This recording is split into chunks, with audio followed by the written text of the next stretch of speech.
Hello, it's Janssen, and I want to walk through the way that I learned to make every single posture in your practice feel strong, stable, and secure. There are actually 4 steps to every single yoga posture, and all 4 are equally important, whether you're seated in simple pose, Sukhasana, or you're standing on your hands. All 4 steps still matter and still count. And so those 4 steps are ground down, engage, extend, and let go. And you might be wondering what let go means. It's actually the hardest part. It's recognizing that you've done the work and it's just time to breathe in the posture. But let's think about all 4 of those in a little bit more depth. Step 1 is to ground down. So that means what's physically on the ground, whether it's your feet or your hips or your hands. You want to feel a sense of rooting through what is on the ground. But that also means grounding your energy and your attention. So one of the best ways to ground down is actually through what you're looking at. You can think of what you're looking at as like another limb helping hold you down to the mat.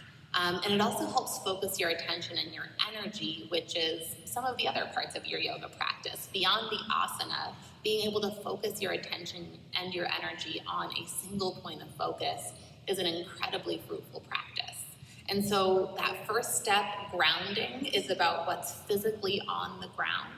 And it's also about your energy and your thoughts, grounding in to a singular focus. The second step, engaging, has to do with your physical body and your muscles. When you engage, imagine your muscles hugging around your bones and hugging towards a center point. You'll hear me in a lot of our practices together say hug to center.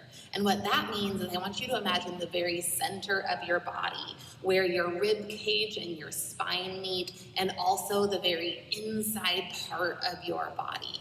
Everything hugs towards that center point, and that engagement helps you feel stable and secure, and it engages your muscles so that you are stretching your muscles in a safe way. So if you ever feel all over the place or like you don't have balance, those first 2 steps are likely what's missing: ground and engage.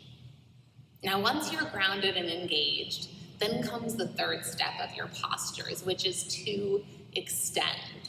And that might seem a little bit confusing. First you engage and then you extend, but life is all about paradox. And honestly, our yoga practice is a practice of opposites, of stira and sukha, effort and ease, engaging and extending. And so what extending means is taking up space, finding a sense of reach through your fingertips, through your arms, through your legs, through your sides, and taking up as much space as you can within your posture. So ground, engage, extend, and then let go.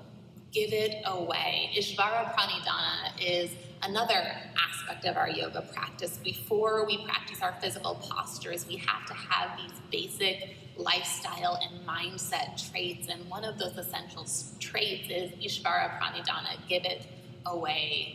Give it to God is how some people translate it, but that big G word messes with a lot of us sometimes. So just think about giving it away and trusting. That is the 4th step of every single posture, is a sense of trust that you have done the work it takes to be here right now, and there's no more work to be done. The pose, it's the posture's turn to do the work. And so let's think about what that looks like in a couple of basic postures.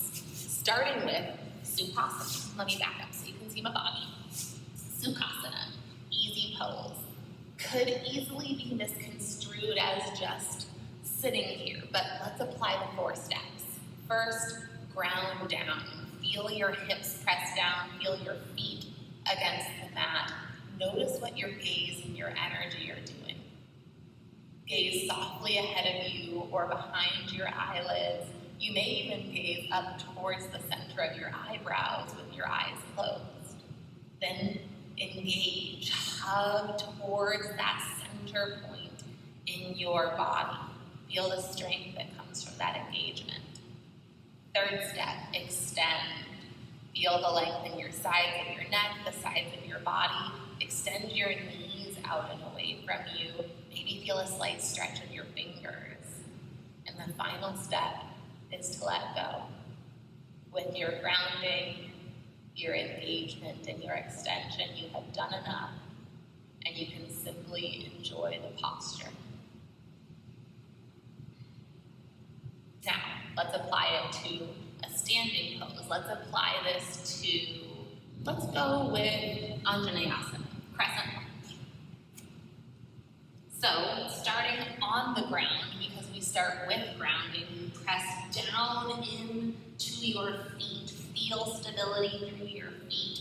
Notice your energy. You're not looking side to side. You're not wondering what's going on. You are focused through your gaze. Find your lift up. Refocus your gaze. Re-ground your feet. Press physically downward into the mat. And it's okay if you lift out of the pose a little bit, because that's where the other steps come in. So step one, round down. Step two, engage. Hug your muscles towards the center line. That will mean that your front hip comes back slightly and your back hip comes forward as everything pulls to center. Muscles of your legs engage. Muscles of your arms also engage here. We're not hanging out and doing nothing with our arms. They are reaching you upwards. Step three, extend. Feel your legs extend in either direction. Your arms extend up. Your side bodies extend. Your crown extends. Ooh. And then as you lose balance, take it back. Ground, engage, extend, and let go. Enjoy. Breathe. Those are the 4 steps. Now let's take it one step further. Let's take it upside down. When you are upside down, it can be hard to remember those 4 steps. I'm going to show you the 4 steps in Pincha Mayurasana, feathered peacock pose. And so what's on the ground in Pincha Mayurasana is not my elbows, but it's my forearms. And so you're pressing into your forearms and actually the palms of your hands to ground down. So once you're in Pincha Mayurasana, you ground down, you press into your forearms and hands, you steady your gaze, you engage, you hug in, you extend, you reach, and then you let go and let the pose do its work. So these 4 steps apply no matter where you are in your practice. And if you're feeling scattered, and if you're feeling unstable, if you're feeling like you're about to fall, apply those 4 steps. Ground, engage, extend, and then let go and enjoy. And it'll hopefully make your practice a whole lot more enjoyable.